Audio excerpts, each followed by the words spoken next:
Matagal na ako nagkikrave sa Bopis. Ang paborito ko dito gamit yung authentic ingredient which is yung baga ng baboy na hindi ko nabibili dito sa Chicago. Mabuti na lang nagkaroon ako ng pagkakataon na bumili nito nung huling uwi namin sa Pilipinas. Kaya naman para sa video na to, isi-share ko sa inyo kung paano ako magluto ng Bopis sa pinakamadaling paraan na alam ko. Sana magustuhan ninyo. Ito yung mga ingredients na kakailanganin natin. Ito yung lungs, yung heart, pati na rin yung kidney o yung bato ng baboy. Pinakuluan ko lang yan hanggang sa lumambot at pagkatapos ay hiniwa ko lang ng maliliit na peraso.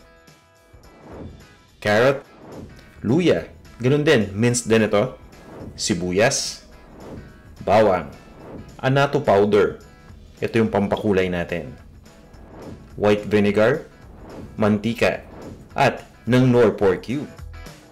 Gagamit din ako dito ng patis, ng ground black pepper, at ng tubig.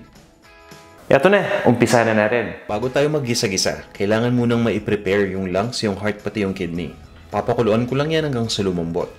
Habang pinapainit ko na yung tubig, nilagyan ko lang ito ng dahon ng laurel, ng ground black pepper, at ng sibot. Ito yung Chinese herb na maraming health benefits.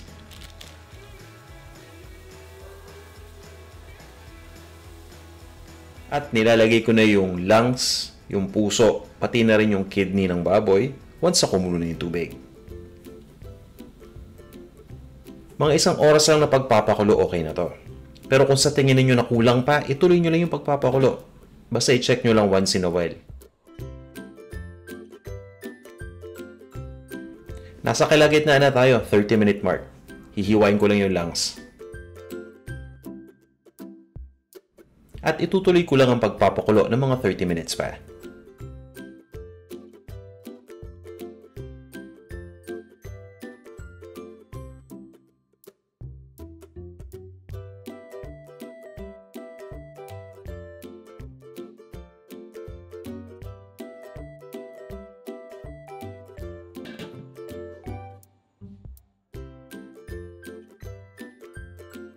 Sa oras na napalambot ko na mabuti lahat ng laman loob, tinatanggal ko lang ito dito sa lutuan.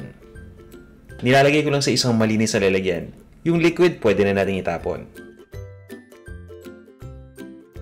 At pagkatapos yan, ipa-cool down muna natin bago hiwain.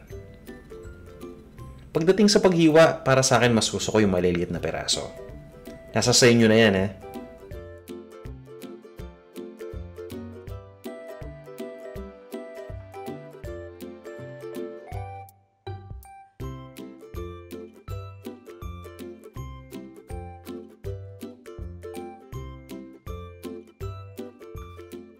At yan, ready na to.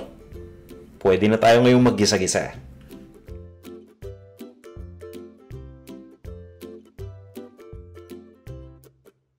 At speaking of gisa, ito na yung mantika. Inuuna kong igisa yung bawang. Pagdating kasi sa Bopis, mas gusto ko yung may lasa ng toasted garlic. At kapag nag-umpisa na mag-brown yung bawang, nilalagay ko na yung sibuyas. Ginigisa ko lang ito ng mabilis lang hanggang sa bahagyang lumambot yung sibuyas, mga 30 to 35 seconds bago ko ilagay yung luya. At tinutuloy ko lang ang pag-isa hanggang sa maging tuluyang maging malambot na yung sibuyas.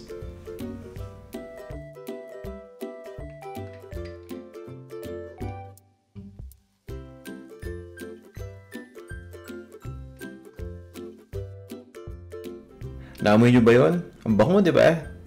Yan na yung hudyat natin para ilagay na yung mga na-slice natin na ingredients kanina.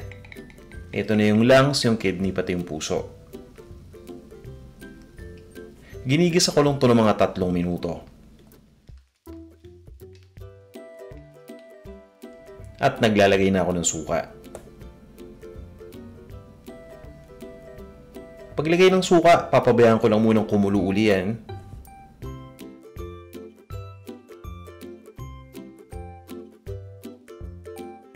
Sabay halo at niluluto ko pa ito ng mga 2 minuto pa.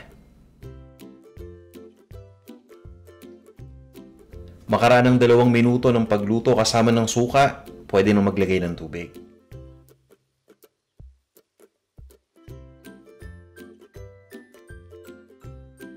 Pagkalagay ng tubig, pinapakulo ko lang muna to. Naglalagay din ako ng Knorr pork cube dito sa Bopis ko para maging buong-buo ang lasa ng pork. Isang cube lang ang kailangan natin. Masasarap na yan.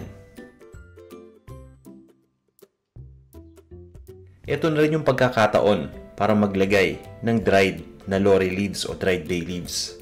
Hahaluin ko lang muna to at tatakpan ko yung lutuan. Niluluto ko lang hanggang sa mag-reduce yung sauce sa kalahati.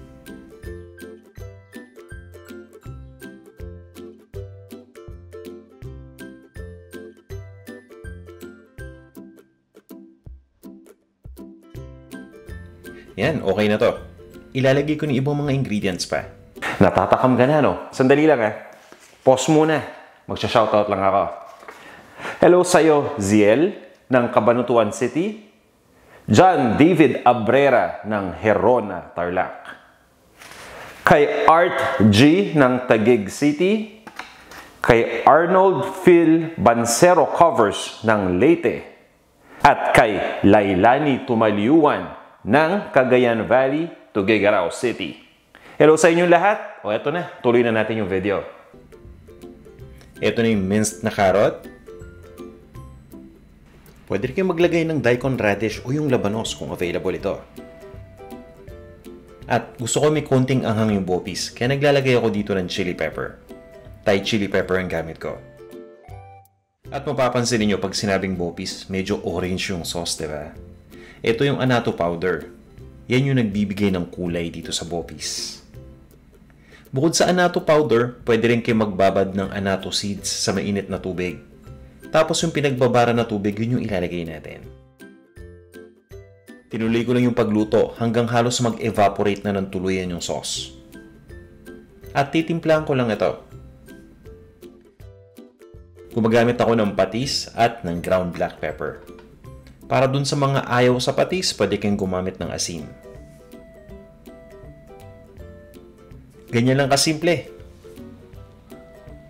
Ready na tong bopis natin. Ililipat ko lang sa isang serving plate. At i-serve na natin to.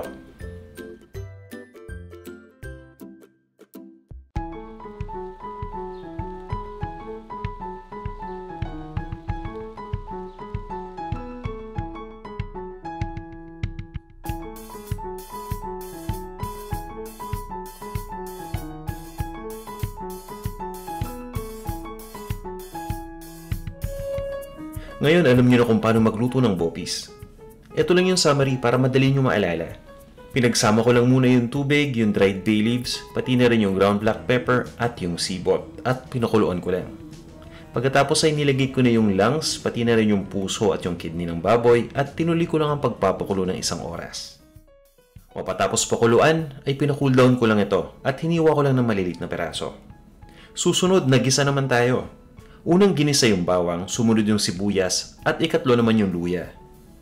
Sumunod naman ay nilagay ko na yung hiniwa nating parte ng baboy at ginisa ko lang yan ng 3 minuto. Naglagay din ako ng suka at niluto ko pa ng 2 minuto yan. Pagkatapos ay naglagay ako ng tubig, pinabayaan ko lang na kumulo at naglagay ako ng Knorr pork cube. Hinaluan ko rin ng pinatuyong dahon ng laurel at tinuloy ko ang pagluto hanggang sa mag-reduce yung sauce sa kalahati. Naglagay ako ng carrot, pati na rin ng sili at ng atswete powder.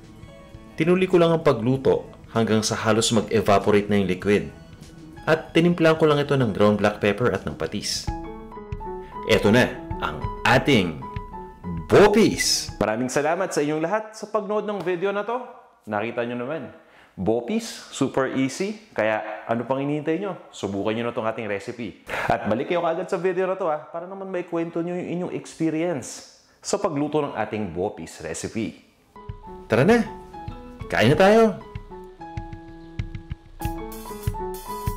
Kung may mga suggestion kayo, recipe request at feedback, paki-comment lang din. At kung gusto niyo magpa-shoutout, ganoon na rin, nasa comment section lang tayo. Maraming salamat ulit at huwag sana kayong magsawa sa pagtangkilik sa panlasang Pinoy. Hanggang sa muli!